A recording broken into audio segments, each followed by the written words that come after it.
Xin chào tất cả các bạn. Hôm nay thì mình sẽ giới thiệu với các bạn một cái dụng cụ rất là đơn giản trong cái kỹ thuật, dùng để tháo những cái bóng đèn huỳnh quang 6 tấc hoặc là 1,2 m ở vị trí rất là cao mà mình không có trang thiết bị để mà mình đứng tới cái vị trí đó để mà mình tháo đó. Các bạn thấy không, như cái bóng đèn này á thì nó thấp rồi, mình đứng trên, mình có thể đứng trên một cái ghế inox là mình đứng lên mình dùng tay mình chặn được rồi. Nhưng mà những cái bóng đèn ở vị trí cao gấp 2 lần gấp 3 lần như vậy á, các bạn không thể mà một mình độc lập mà đứng lên để mà, hoặc là có một cái thiết bị mà nói chung mình không có thiết bị để mà mình đứng lên để mình tới cái độ cao đó mình tháo một bóng đèn, thì mình sẽ hướng dẫn các bạn cái thiết bị đơn giản thôi. Đây là cái ống nước 21 các bạn ha, đây ống nước V21 đó, mình sẽ tận dụng thôi đó, mình tận dụng, mình mua mấy cái đầu mấy cái măng sông, một đầu răng ngoài một đầu răng trong, mình sẽ dán lại như sẵn như vậy các bạn. Đây, ống nước khúc mà mình làm tận dụng lại thì một đầu răng ngoài và một đầu răng trong đó, thì mình cái này là cũng là một ống nước, cũng là đầu răng ngoài đầu răng trong luôn, là V21 ống kia. Thì ở đầu này là mình dùng một cái co vuông của cái bộ xả lavabo rửa mặt á, tận dụng lại.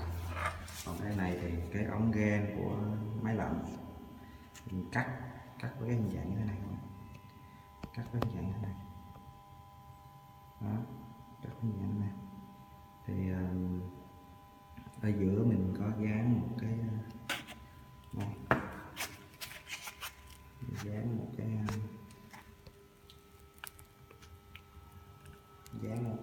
con keo hai mặt keo đen, để khi mà mình kẹp lên cái bóng đèn 6 tấc này mình có thể tháo được. Rồi bây giờ các bạn sẽ cùng mình đi lên cầu thang bộ tầng 15, mình sẽ chỉ các bạn. Đây mình sẽ cùng đi lên nhé. Ở đây là tầng 14 đấy các bạn, tầng 14 ha. Đi lên này, này con bóng đèn mà hư lâu rồi cũng không có cái thiết bị để mà tháo ra, tại vì nó cao đó. Đây mình kỹ thuật thì là độc lập có một mình thôi, chứ không phải may mắn các bạn là hai người. Đây là lầu 15, sẽ là cho các bạn coi cái cao của nó. Đây các bạn thấy mình bắt một cái thang 2,5 m cao các bạn coi. Đây, rồi mình sẽ tháo bóng đèn cao ở vị trí độ cao như thế này thôi. Cái thang của mình, cái thang của mình này, cái thang của mình chỉ ở tới đây thôi bạn thấy đó, rất là cao các bạn thấy, rất là cao, mình không thể mà, tại vì ở đây nó không có cái vị trí của đứng nữa. Ở trên kia là tầng 15 bạn thấy, mình chỉ là mà cái bóng đèn này nằm ở giữa, vì có hai cái cầu thang luôn đó, ở giữa hai cầu thang là mình phải đứng ở vị trí này mới là an toàn nhất, có thể nó dễ tháo nhất. Tại vì trên góc kia có bóng đèn này đó, không thể đứng được. Bây giờ mình sẽ làm, các bạn sẽ cùng mình làm thế nào để tháo cái bóng đèn này nhé, cùng với cái thiết bị của mình tự chế thế này. Rồi bây giờ thì mình sẽ quay cái camera trước, quay lại cách mình tháo nhé. Bây giờ mình sẽ mình sẽ đứng lên cái thang này, và tất nhiên cái thang này sẽ không tới đâu, tới đây các bạn, tới đây thôi, nhưng mình phải lót lên đây này, cái độ cao như thế này các bạn đó. Rồi bây giờ nha, mình sẽ, các bạn sẽ cùng mình tháo cái bóng đèn này đây nhé.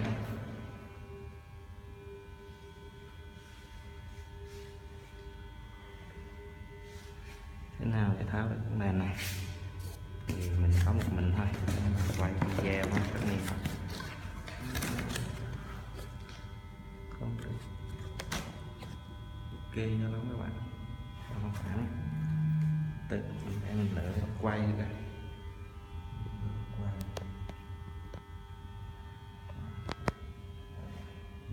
quay cái nào đó để nó phù hợp. Quay này hả? Này được chứ các bạn? Rồi nhé.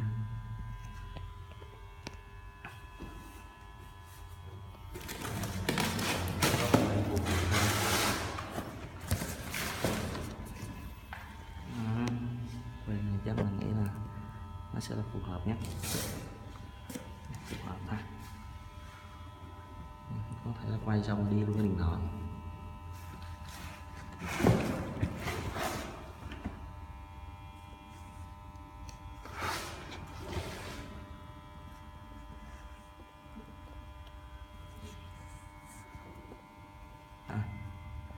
Các bạn cứ tạm thời là như vậy đi ha. Đó, cứ tạm thời đi. Bây giờ chỉ có một mình thôi, không có người hỗ trợ quay đồ gì hết, mà mình cũng không có chuẩn bị tay khỉ để mà bắt cái điện thoại lên mà có thể quay được, các bạn thông cảm ha. Đó, bây giờ cũng lại nó hư, nó kêu, nó cái tiếng kêu là của nó đó. Bây giờ mình sẽ leo lên, mình sẽ leo lên cái hang vô.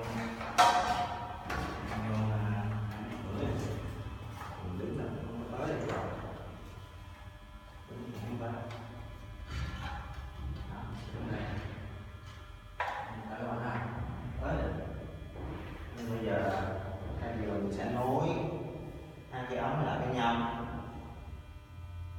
thì bây giờ mình không cần nối, mình làm sẵn là nó cao như thế nào làm sẵn. Nếu như mà không tới mình sẽ nối thêm. Bây giờ cần ống ra tới rồi. Bây giờ mình làm mình để ống này để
dán keo này quá không đủ để mà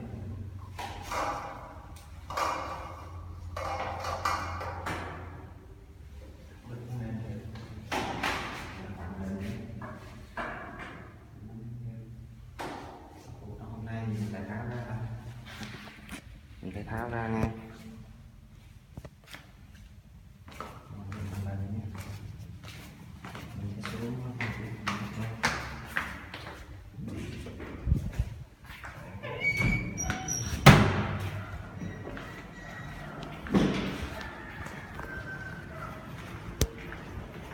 Các bạn lên nhé.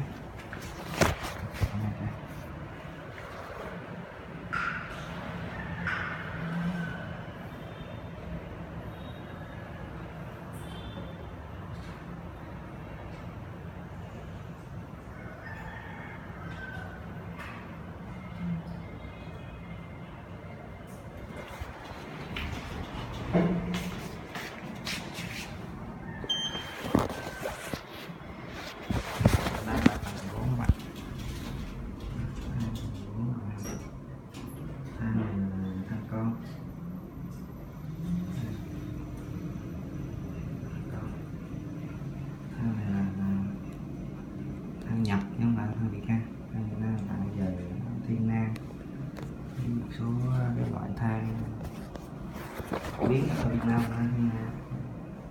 đây than đầu tiên giờ mình sẽ xuống còn kỹ thuật keo.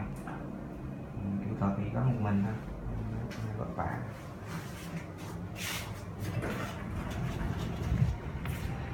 Cái này là hồng sát các bạn, này là hồng sát.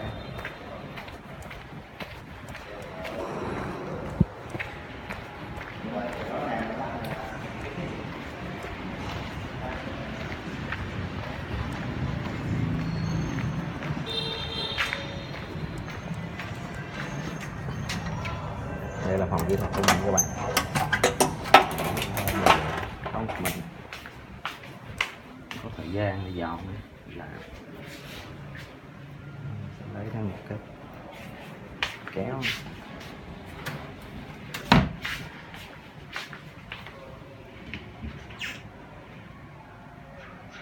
Đây, các bạn. Xin lỗi.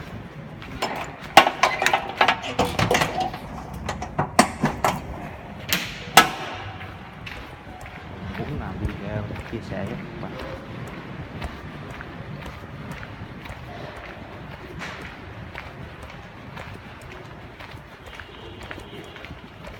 Mình cũng chưa có cái kinh nghiệm quay video nên có thể là cái chất lượng video nó bị kém các bạn. Này mình phải quét cái thẻ từ lên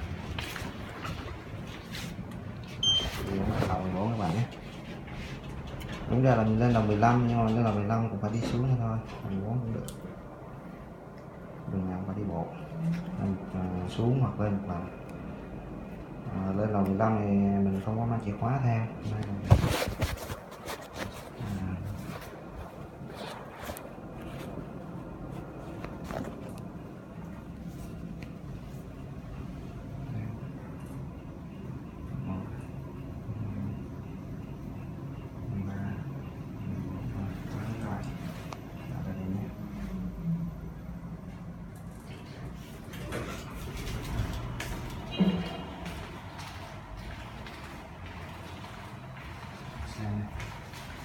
đây là mình còn thang hẹn.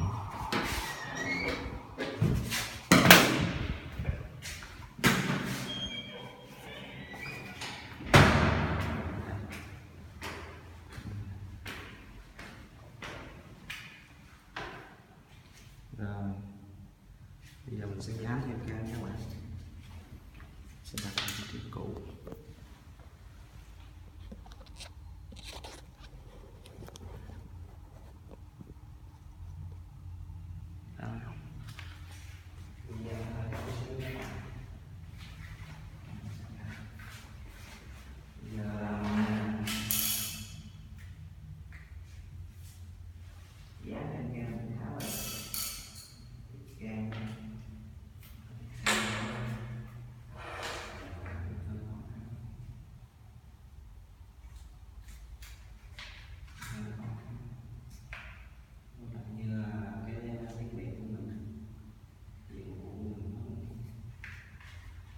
đi cái số này.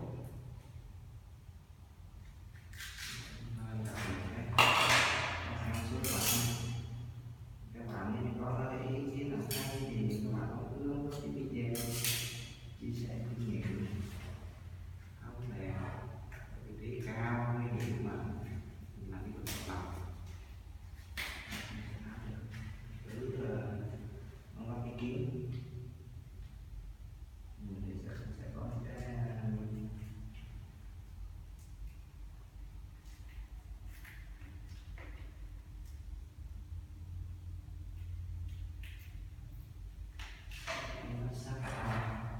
rồi các bạn đây dán thêm là ok, dán thêm đưa cho các bạn xem rồi leo lên dán hy vọng là lần này sẽ được không là các bạn có còn khi lòng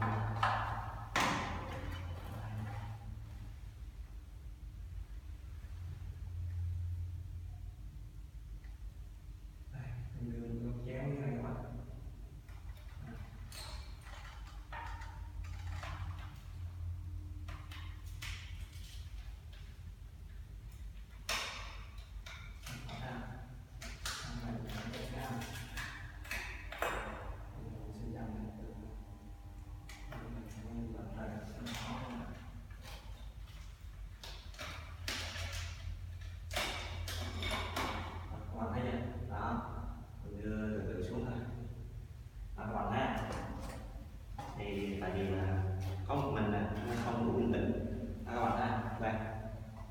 Đây ha, thứ nhất là vấn đề nó không bị rớt nhờ keo các bạn, nó không nguy hiểm đó. Giờ mình sẽ quay lại cái vấn đề, quay lại vấn đề đây là mình chia sẻ cái kinh nghiệm trong kỹ thuật ha. Các bạn xem video thì nhớ like và share cho các bạn kỹ thuật biết. Kênh mình chia sẻ kinh nghiệm sống thôi. Đôi lúc mình cũng làm những cái video nghịch ngợm cho vui ha. Đây bây giờ đây các bạn ha. Đó. Bây giờ là mình sẽ ra lên cổ hang các bạn này. Đây là nhôm. Đó các bạn ha. Mình đã đứng. Đó mình đứng. Các bạn thấy không? Đứng. Đó, vẫn không tới các bạn. Đây, mình đưa tay lên cho các bạn xem. Tới các bạn này. Không thể tới tay, không thể tới, rất là nguy hiểm các bạn ha, không bao giờ tới các bạn ha. Các bạn thấy không tới, bạn thấy không bao giờ tới được đó, thấy chưa?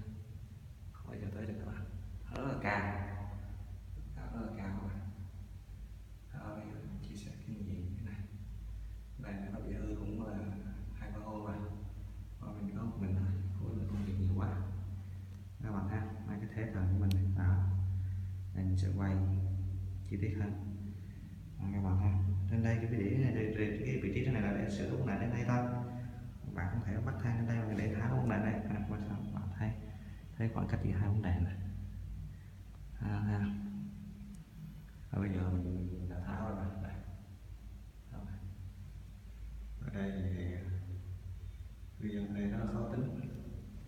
Hôm nào mình sẽ làm một cái video clip mình chia sẻ cho các bạn về kinh nghiệm sống đối với những khó tính đặc biệt cán bộ các bạn rất là khổ. Đây là cái bóng đèn mà mình vừa tháo xuống các bạn, đây vừa tháo xuống các bạn, đây